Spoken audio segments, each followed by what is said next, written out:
But there's lots of other things that start to happen at that 100-person threshold at all.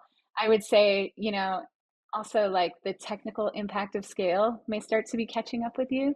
So process and implementation that was like good enough at a smaller scale may start to become problematic. I have some examples of that I can talk about. With so many engineers, a manual deploy process stops working.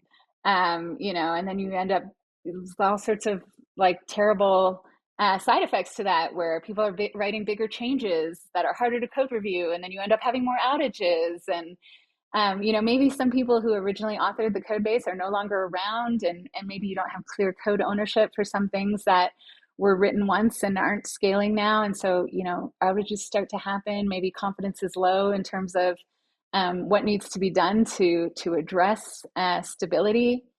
I sort of mentioned this already, but beyond that, I think you see a lot of NG leaders who are starting to run the largest human organization they've ever run. And they're probably, like we were just talking about, no longer touching the code day to day, and they might be feeling Right. insecure that they're not on top of all the details, right? Maybe they know that important decisions aren't being made, but they're not sure that they still have the right level of insight to even make those Right. decisions. Maybe they're working with a CEO who is super focused on user customer facing progress, who doesn't want to hear or doesn't think about infrastructure, tech debt, developer experience, et cetera. And so that starts getting less prioritized on the team.